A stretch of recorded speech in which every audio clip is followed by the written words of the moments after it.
Njye nitwa Amani, kandi uyu munsi ngiye kubasangiza amateka y'ubuzima bwanjye. Si inkuru yo gushimisha abantu gusa, ni inkuru yo kugaragaza ukuri nabanye nako. Ukuri kwanyishe buhoro buhoro ariko ntikunyice burundu. Hari igihe natekerezaga ko ububabare ari ukuririra mu bukene, nyuma menya ko ububabare nyabwo ari ukubaho utazi uwo uri we. Navukiye mu muryango ucecetse cyane. Ntibyari ukubera ko twari dufite amahoro menshi, ahubwo ni ukubera ko hari amagambo atavugwaga. Mama yanyitagaho akankunda, ariko mu maso ye nahoraga mbona ikintu cyari kimuremereye ku mutima. Sinigeze mbona papa, nta foto ye nari mfite, nta zina rye nigeze numva rivugwa. Iyo nabazaga nti mama, papa wanjye ari hehe, yabanzaga guhumeka cyane, agasuhuza umutima akareba hirya no hino, maze akambwira ati uzabimenya igihe nikigera.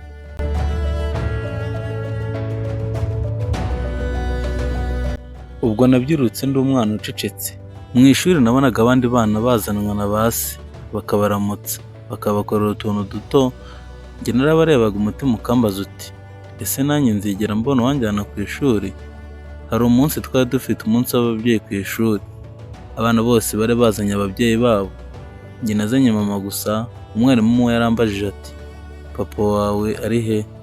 Sinabashije gusubiza, naracecetse.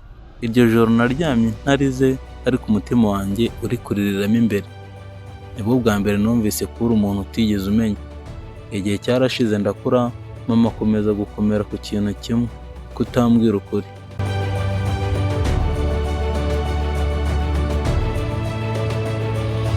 Umunsi umwe nari mfite imyaka 13, nasubiye mu rugo nsanga mama atameze neza. Yari yicaye hasi yubitse umutwe mu maguru, amaso ye yuzuye amarira. Naramubajije nti mama, byagenze bite?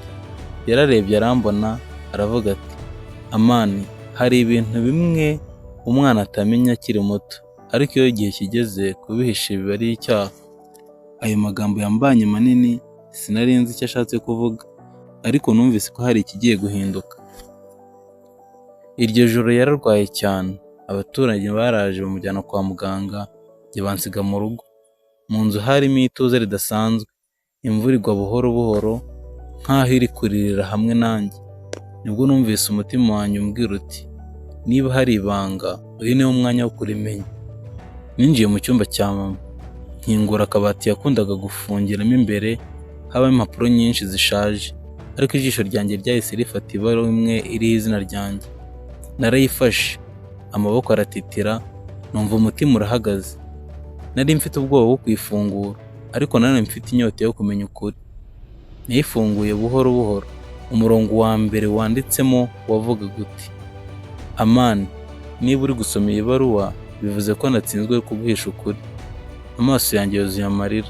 Sinakomeje gusoma ako kanya, kuko icyo gihe numvise ko ubuzima bwanjye bwari bugiye gutangira bwa kabiri.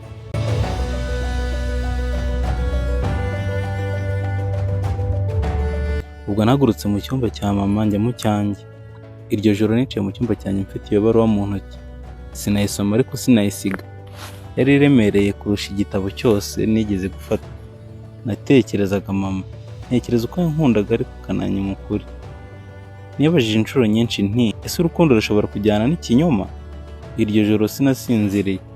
Nararyamaga ngakanguka nkafata iyo baruwa nkayireba nkaho iri kumbaza iti ese uriteguye kumenya ngo uri we?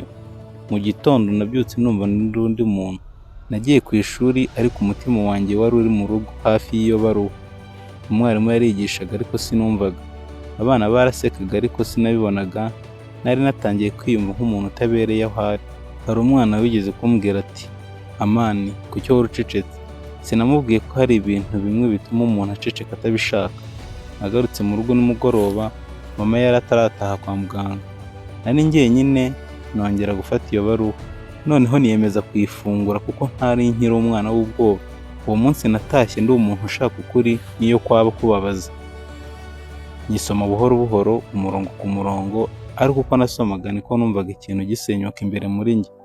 Iyo baruwa yavugaga ku rukundo rwa mama rwatangiye nabi, ikosa yakoze akiri muto, umuntu wagiye ubuzima bwe atazi ko afite umwana.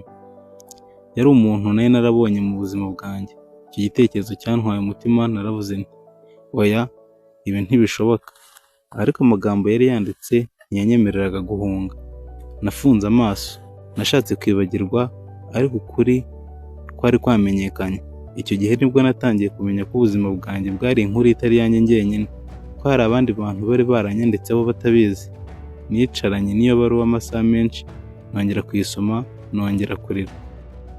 Ijoro ryongeye kugera, mama ntiyararata. Nibajije nti ese mama azagaruka avuye kwa muganga, azasanga nkiri umwana yari azi, cyangwa nzaba ndi undi muntu?